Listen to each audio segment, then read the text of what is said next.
What's up guys, Kyle here again, and today I've got wood. Driftwood! Today we are checking out the Driftwood Heavy Hatchet preamp / distortion pedal. Let's do it!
Alright guys, hope you're doing great out there today. If this is your first time here at my channel, my name is Kyle, and what I do is I take all sorts of awesome high gain related guitar equipment, record it with a simple setup, and I give you the unprocessed audio on your end. And sometimes I even forget to say, welcome to Belligerent Studios. So if you're into E-standard thrash riffs, drop C hardcore riffs, and dudes that have absolutely no idea how they made it this far in life, you're in the right place. Consider hitting the like button and subscribing on the way out so you don't miss any more of my stuff.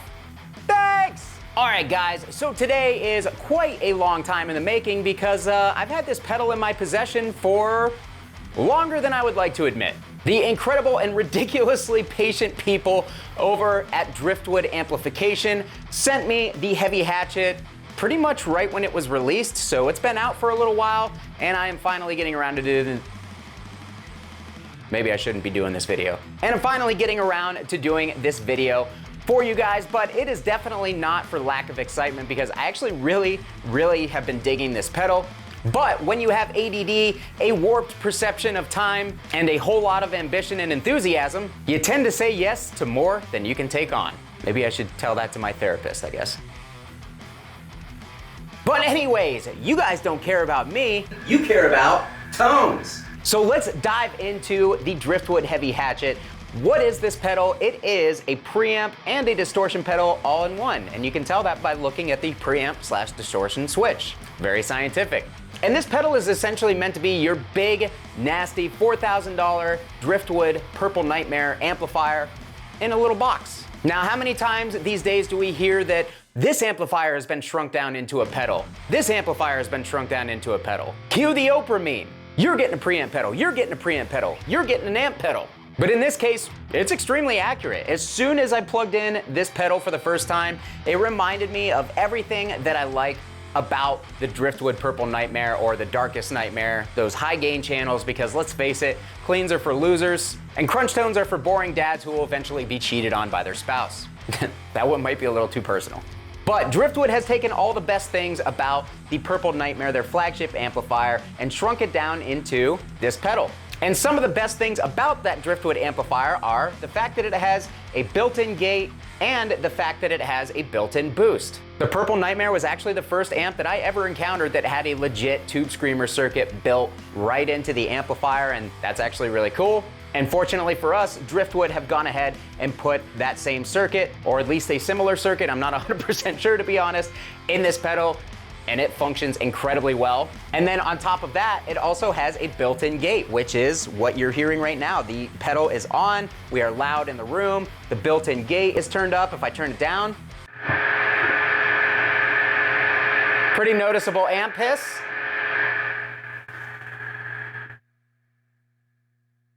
But if I turn it up, it gets nice and silent. However, when we hit the guitar,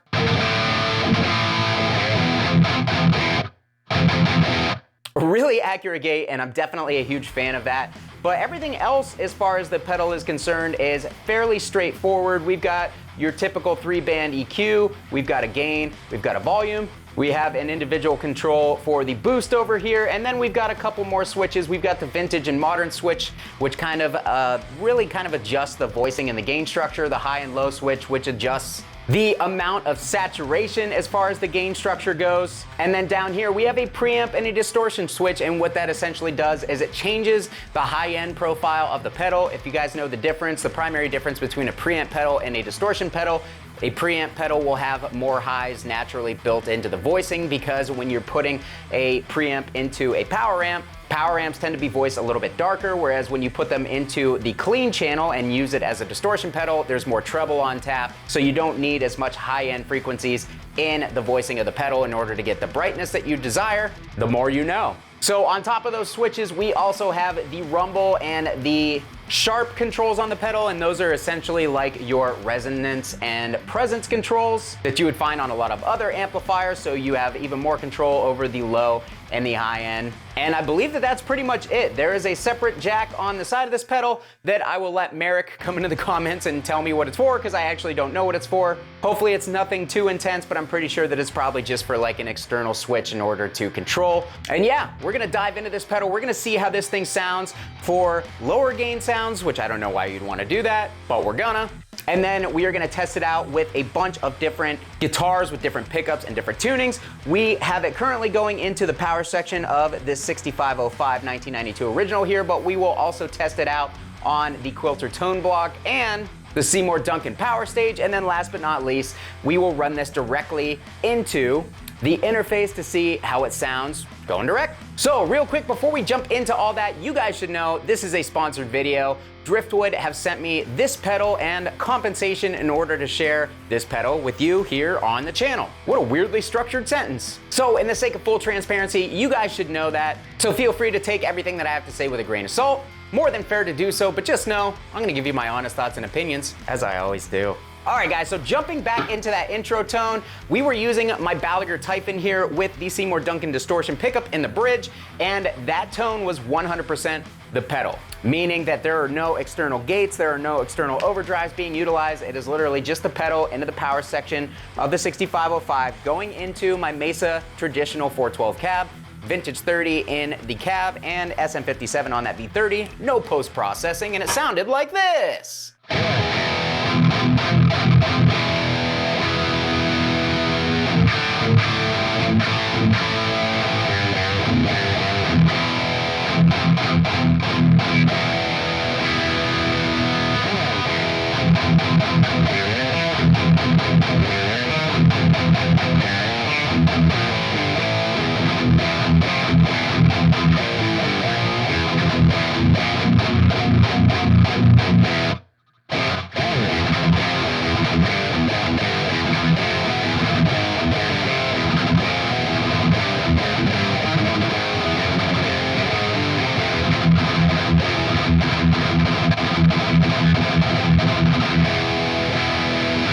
So as you can see, it is tight and percussive, yet it still has a little bit of a bounce to the low end. The mids, the way that I have it dialed in, a tad bit scoopy, and we've got a nice, bright, and defined top end on this pedal. And a lot like the Driftwood, the actual tube preamp pedal that I demoed a while ago back on the channel, I actually like the pedal a little bit more than the amp itself, because when I had a Purple Nightmare, I just could never quite get the top end right for whatever reason, and it just always kind of drove me nuts, and the low end was a little temperamental too. I'm not convinced that that amp was 100% functioning properly, because anytime I play anything else that is kind of voiced like the Driftwood stuff, I really, really dig it. So this pedal is no exception. If you're into really thick and a little bit scoopy sounding modern guitar tones, think of this as like kind of a mix between a dual rectifier and a Bogner Uberschall. It's got kind of, you know, some of the, oh fuck! It's got some of the attributes of both of those amplifiers kind of rolled into one with its own special little voicing on top. And yeah, it's a really, really cool sound. So You guys have heard it with the built-in boost on. Let's try and get a lower gain tone out of it real quick, and then we'll move back into the stuff that people actually care about. All right, guys, so to answer the question that absolutely nobody ever asked, can the Driftwood Heavy Hatchet pedal do low gain tones? I will be using my Heritage H150 Artisan Age with the Duncan Antiquity pickup in the bridge. The pedal is dialed in the way that you see it here. We are on the vintage switch setting, and we are on the low gain setting.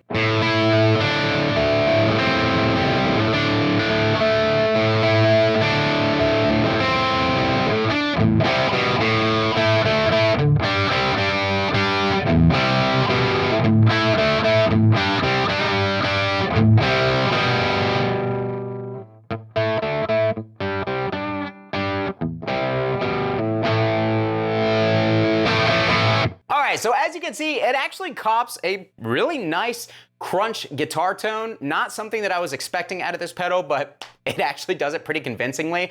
I actually really like the way that the high end kind of sparkles on this setting. It's got a nice stringy top end. It does not react well to having the volume rolled off, but let's face it, dude, nobody's buying this pedal for those types of tones. So the next thing that we're gonna do is we're gonna go right back to high gain stuff, and we are gonna pump up the gain, we're gonna kick in the boost, and we are essentially going to see if this thing can do high gain guitar tones using a very low output PAF pickup.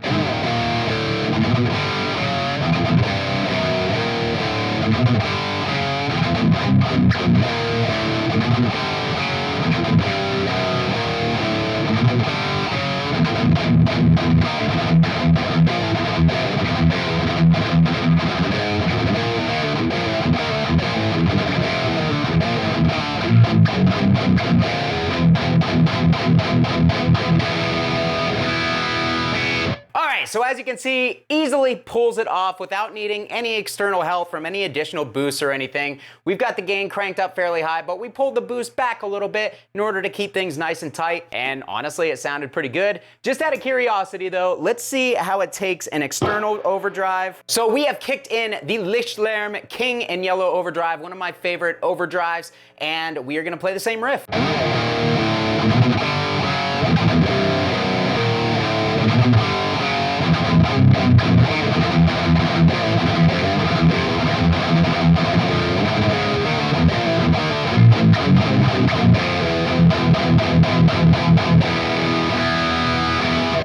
Alright, so it takes an external overdrive like a champ. That's all I can ask for with a pedal like this with everything else already built in. This thing is a winner already in my opinion, but let's try it with some popular active pickups and basically see how it reacts to those.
Alright guys, so with the Fishman Fluence Modern Ceramic in the Schecter guitar, it was definitely very open, very almost had like a twangy top end thing going on, which I actually thought sounded really cool. That's something that I would like for lower tunings a little bit more. With the EMG, not a huge fan of it going into this pedal because the Driftwood stuff already has a little bit of like a lower mid congestion thing going on, and with the compression and the congestion that is naturally there in the EMG 81 pickup, it kind of just makes it worse. So it tends to sound a little bit stuffy, a little bit nasally. Without some further sculpting, EMG 81 would not be my choice, but those were some active pickups. Let's move on to Drop C.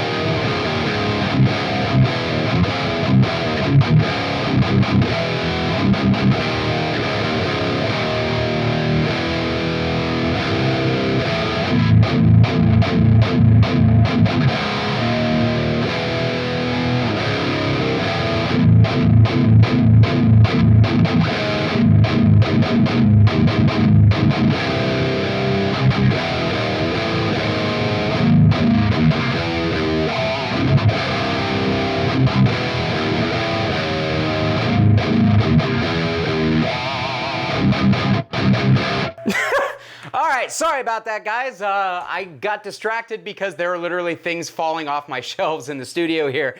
I dialed the pedal in for a wall of sound type thing, a lot of bass, a lot of gain, but even though I dialed it in like that, I was able to get it to the point where I didn't have to sacrifice the mid or the top end clarity in order to do so, and this thing is an absolute monster for drop C hardcore tones. Can you drop C me now? I fucking hate myself.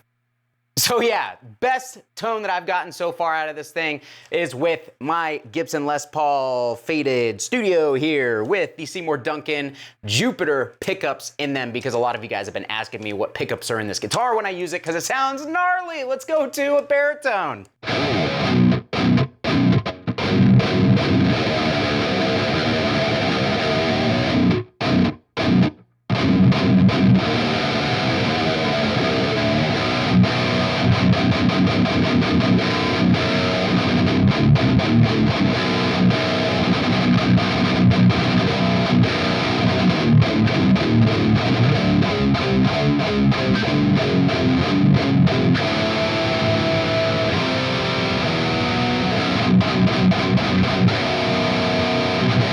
Alright, so I tried to work in some additional notes that weren't 0, 1, and 4, and obviously did not work out very well there, but this pedal, dude, this thing excels at low tunings in my opinion. The amount of control that you have over the low and the top end really makes it easy to shape your tone the way that you want it. The only thing that this thing can't really do away with that I kind of wish that it could have, I wish that there was some sort of mid contour function on this where I could kind of carve some of those low mids out to make it a little bit more tight, a little more percussive. But other than that, dude, this thing sounds incredible.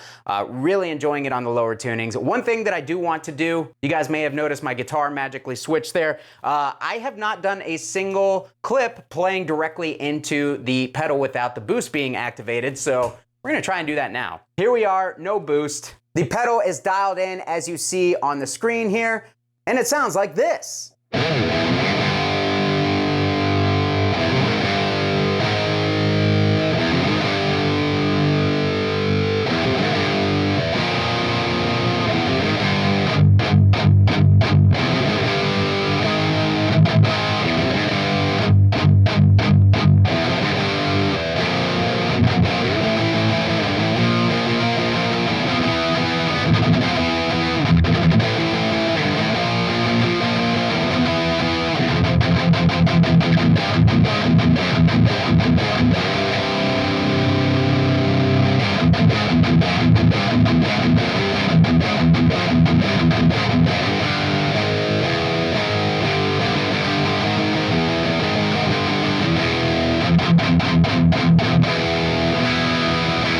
Alright, so as you guys can hear, it's not a crazy gain monster without the boost in front. I've got the gain maxed out. I did for the last portion of that clip there.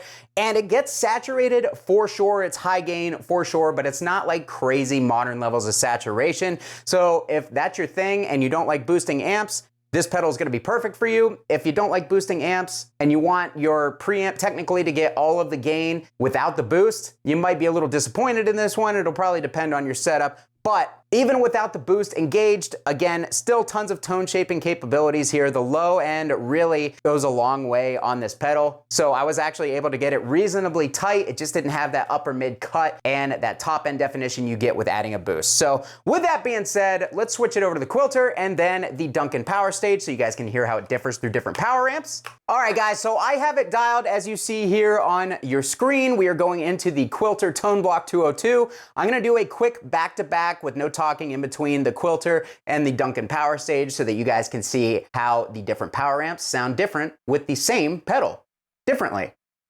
It's different.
So, aside from my incredibly sloppy playing, there are some oh god, it's time to end this one. Noticeable differences between the two power amps and of course between the power amp of the 6505MH. So, just so you guys can see, sorry, I thought somebody was looking at me through the window and it creeped me out. The power amp will have a big effect on the overall tone. Last but not least, let's check it out straight in to the old interface. All right, guys, so we are going into the Get Good Drums standard V30 when you load up the Get Good Drums Kali oversized plugin. The only thing that I have done to the controls was adjust the high end just a tad to add a little bit more because it seems to be a little bit darker when it comes to this cab versus the real cab, and it sounds like this.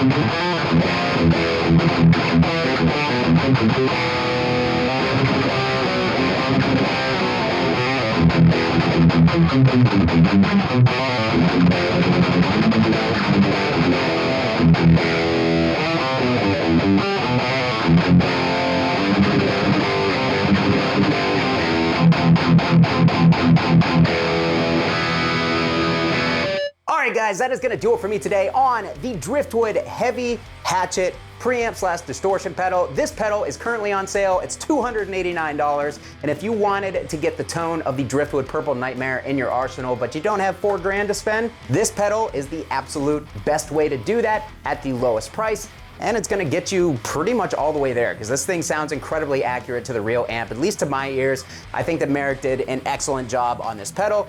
Love the gate features, love the built-in boost, and all of the features that come on the standard amplifier being integrated into this pedal. And honestly, I think it's a winner, and I'm really excited to have it here in my studio for future use. So with that being said, what do you guys think about this pedal? Is this something that you're gonna pick up for yourself? Is it something that you even knew existed? Or is it something you had on your wish list for a long time? Whatever it is, let me know your thoughts down in the comments, and I'll be sure to meet you down there to chat about it.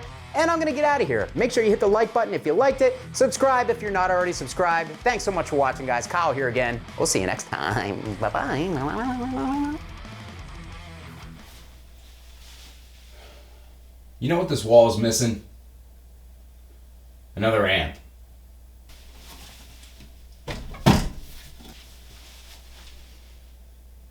There we go.